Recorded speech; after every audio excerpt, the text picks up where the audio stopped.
গতকালের পর আজ আবারও আমরা দেখলাম দক্ষিণ চব্বিশ পরগনার আমতলায় অভিষেক বন্দ্যোপাধ্যায়ের যে কার্যালয়, সেই কার্যালয়ে হাতুড়ির ঘা।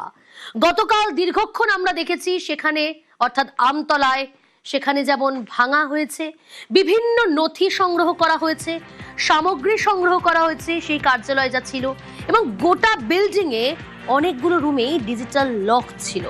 সমস্ত কিছু ভাঙা হয়েছে। গতকালের পর আজ আবারও আমতলায় অফিস ভাঙার কাজ শুরু হয়েছে দুপুর থেকে। কার্যালয় থেকে নথি এবং সামগ্রী সংগ্রহ, গোটা অফিস ঘিরে পুলিশ এবং কেন্দ্রীয় বাহিনীর জওয়ানরা। কার্যালয় থেকে নথি সংগ্রহ করা হয়েছে। গতকালই আমরা দেখেছি পার্টি অফিস থেকে উদ্ধার করা হয়েছে বেশ কিছু গুরুত্বপূর্ণ সামগ্রী। কিন্তু এই মুহূর্তে কি চলছে সেখানে অবশ্যই জানার চেষ্টা করব। অর্পণ রয়েছে আমার সঙ্গে সরাসরি। অর্পণ, এই মুহূর্তে কি চলছে? গতকাল আমরা দেখিয়েছি, গতকাল দীর্ঘক্ষণ ধরে অফিস ভাঙার কাজ চলেছে, আজও আমতলা অফিস ভাঙার কাজ চলছে। কি চলছে এই মুহূর্তে সেখানে?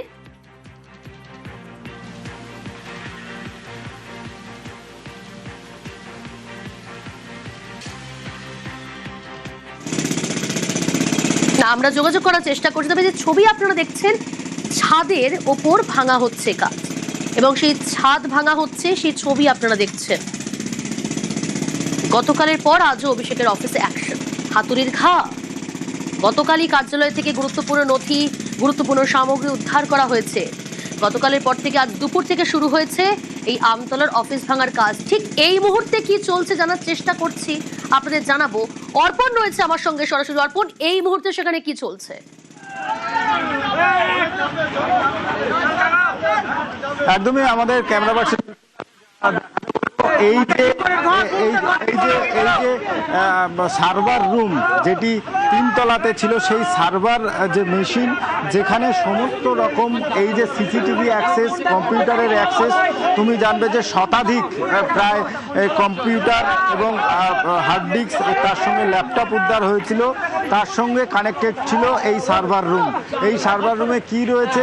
এপিটি কানেক্টার এবং তার সঙ্গে প্রায় 200 থেকে 250 সিসি ক্যামেরার অ্যাক্সেস, এবং তার সঙ্গে রয়েছে এই যে সার্ভার রুম, সেখানে অটো কানেক্টেড, অর্থাৎ যে ডিজিটাল পদ্ধতিতে বিভিন্ন সিসি ক্যামেরার ফুটেজ আসবে সেগুলো দেখার জন্য। গতকাল আমরা কি তথ্য পেয়েছিলাম, প্রায় 3 গাড়ি এলসিডি যে টিভি, সেই টিভি উদ্ধার করেছে, এবং সেই টিভি এবং বিভিন্ন যে বিধানসভা রয়েছে, বিধানসভার বিভিন্ন ফুটেজ এখানে সরাসরি আসার ব্যবস্থা ছিল। এবং এই যে সার্ভার কন্ট্রোলার যে বোর্ড, সেই কন্ট্রোলার বোর্ড ইতিমধ্যেই যারা শ্রমিকরা ছিলেন তারা গাড়িতে তুলছেন। এবং আরও একটি ছবি তোমাকে দেখাবো, যে হাইকোর্টের যে নির্দেশিকা আসার আগে পর্যন্ত এই যে বিল্ডিংয়ের যে ফার্স্ট ফ্লোর, সেটি ভাঙার কাজ শেষ হয়েছে। যে গতকাল দেখা গিয়েছে আর্থ রিমুভার দিয়ে যে অংশ ভাঙা হয়েছিল, যেমন সামনে শেড, জেনারেটর রাখার জায়গা, সেইটি ভাঙা হয়েছিল। আজ ফার্স্ট ফ্লোর, সেই ফার্স্ট ফ্লোর ভাঙার কাজ শুরু হয়েছিল। তবে হাইকোর্টের নির্দেশ কিছুক্ষণ আসার আগে পর্যন্ত কাজ চলছিল। ভাইব্রেটার মেশিন নিয়ে আসা হয়েছিল, সেই মেশিন দিয়ে ছাদের বেশ কিছু অংশ ভাঙা হয়েছে। তবে এই মুহূর্তে দেখা যাচ্ছে শ্রমিক যারা রয়েছেন তারা নিচে চলে এসেছেন, শ্রমিকরা দাঁড়িয়ে রয়েছেন, পুলিশ কর্তা যারা ছিলেন তারা রয়েছেন, এবং যে জিনিস এখনো পর্যন্ত বাজেয়াপ্ত করা হয়েছে পুলিশের পক্ষ থেকে, সেই জিনিসগুলি এখন তারা গাড়িতে লোড করছেন। তুমি জানো গতকাল থেকেই বিডিও অফিসের তত্ত্বাবধানে এই যে জিনিসপত্র, সেই জিনিসপত্রগুলো রাখার কথা, এবং এই গাড়ি লোড হওয়ার পর সরাসরি চলে যাচ্ছে বিষ্ণুপুর 2-এর যে বিডিও অফিস, সেখানে গিয়ে রাখা হবে। এবং এখনো পর্যন্ত যা নথি উদ্ধার হয়েছে, যার মধ্যে অন্যতম প্রায় 600টির ওপরে ল্যাপটপ, একাধিক হার্ড ডিস্ক এবং কম্পিউটারের সামগ্রী, এবং তার সঙ্গে একাধিক ফাইল উদ্ধার করা হয়েছে, যেগুলো প্রশাসনের নজরদারিতে এখান থেকে বের করে নিয়ে যাওয়া হয়েছে। তবে হাইকোর্টের নির্দেশ আসার পর আপাতত এই যে কার্যালয়, অভিষেক বন্দ্যোপাধ্যায়ের যে মূল কার্যালয়, সেই কার্যালয়ের ভাঙার কাজ আপাতত বন্ধ রয়েছে। ওকে, নজর থাকুন। অবৈধ এমপি, ছাপ্পা ভোটে জেতা এমপির, অবৈধ বিল্ডিং ভাঙা হবে, এটা স্টপ হবে না। হাইকোর্ট যদিও বা কোনো সাময়িক, আমি বিচার ব্যবস্থার উপর ভরসা আছে। ও এখানটায় রাতারাতি একটা বেকারি পুড়িয়ে ও এইখানটায় আমার প্রশাসনকে কালকে আমি ডিএমকে জানিয়েছি যে কারা আগুনটা লাগিয়েছিল বেকারিতে, সেখানে ইন্স্যুরেন্স করা হয়েছিল কিনা, সেই যে যারা সমস্ত 40-45 জন যে শ্রমিকরা কাজ করতো তাদের কি হলো, তারা কিভাবে সমাজে বুকে হারিয়ে গেল, তারা কোনো কম্পেনসেশন পেয়েছিল কিনা, সেই পরিবারগুলোর বেঁচে থাকার অধিকার আছে। ওর এইটার ব্যাপারে একটা ইনভেস্টিগেশন করা উচিত। He is nothing but a criminal minded psycho. পরিষ্কারভাবে ওকে জেলের গাড়োতে ঢোকা উচিত, এছাড়া আর অন্য কোনো থাকার জন্য স্থান নেই।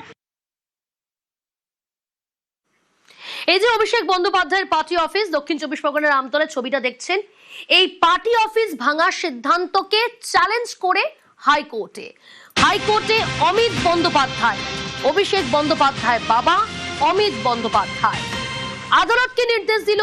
জানার চেষ্টা করব, অর্ণব রয়েছে আমার সঙ্গে। অর্ণব, দেখো, বিচারপতি রাজা বসু চৌধুরী তিনি একটি অন্তর্বর্তী নির্দেশ পাশ করলেন এবং এই অন্তর্বর্তী নির্দেশে 31শে জুলাই পর্যন্ত লিপস অ্যান্ড বাউন্সের নামে যে সম্পত্তি, যেটা ডায়মন্ড হারবার সাংসদের যে 5তলা পেল্লাই পার্টি অফিস, সেটা আপাতত না হবে ভাঙার কাজ বা ওখান থেকে কিছু বার করা বা কিছু ওখানে ঢোকানো। অর্থাৎ যেরকম অবস্থায় রয়েছে এই মুহূর্তে পার্টি অফিস, সেটা ওই একই রকম অবস্থা থাকবে। আদালতের ভাষায় বলা হয় স্থিতাবস্থা। আমরা খুব সরল করে বললে এটা ঠিক যে স্থগিতাদেশ, আপাতত কোনো ভাঙার কাজ আর হবে না। একই সঙ্গে ওই পার্টি অফিস থেকে 16টা ট্রাঙ্কে করে একাধিক নথি, যেগুলি ডায়মন্ড হারবার তৃণমূল সাংসদ বা দক্ষিণ 24 পরগনা তৃণমূল কংগ্রেসের নথি, যেগুলি ওখান থেকে নিয়ে যাওয়া হয়েছিল, সেগুলিকে ফিরিয়ে দেওয়ার আবেদন ছিল, পুলিশ যাতে ফিরিয়ে দেয়।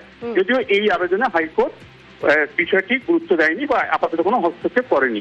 তবে একটি গুরুত্বপূর্ণ বিষয় মামলায় এসছে।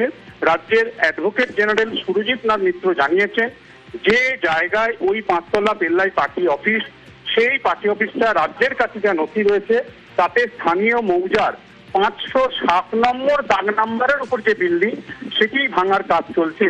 কিন্তু অভিষেক বন্দ্যোপাধ্যায় বা অমিত বন্দ্যোপাধ্যায় বা লিপস অ্যান্ড বাউন্সের যে সম্পত্তি, সেটা দাগ নাম্বার 509 এবং 512-র মধ্যে সীমাবদ্ধ। তাহলে যেখানে তাদের জমি নেই, সম্পত্তি নেই, তারা কেন এখানে আসছে, মামলা করছে? এই মামলা দাঁড়ায় না।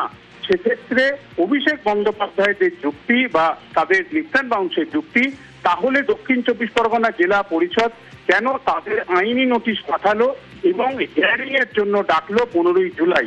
এর পাশাপাশি যেহেতু লিপস অ্যান্ড বাউন্স সংক্রান্ত আয় ব্যয় বা তাদের যে অর্থ, সেই অর্থের উৎস নিয়ে ইডিও নিয়োগ দুর্নীতি মামলায় তদন্ত করছে, সেখানে এনফোর্সমেন্ট ডিরেক্টরেটের বক্তব্য ছাড়া এই মামলায় হাইকোর্টের কোনো নির্দেশ দেন, সেটা কোথাও একটা ভুল চুক হয়ে যেতে পারে বলেও রাজ্যের অ্যাডভোকেট জেনারেল জানান। কিন্তু সবকিছু বিচার করে যেহেতু সমস্ত নথি সঠিকভাবে এসে পৌঁছায়নি, জরুরি ভিত্তিতে মামলা হয়েছে, তাই 31শে জুলাই পর্যন্ত স্থিতাবস্থা বজায় রাখার নির্দেশ এবং সামনের দিন থেকে যে রেগুলার বেঞ্চ রয়েছে বিচারপতি শুভ্রা ঘোষের বেঞ্চ, সেখানে এই মামলা পরবর্তী শুনানির জন্য হবে। অর্থাৎ 31শে জুলাই পর্যন্ত আর ভাঙা যাবে না, এমনটা আদালত বিচারপতি রাজা বসু চৌধুরী অন্তর্বর্তী নির্দেশে জানালেন। ওকে অর্ণব।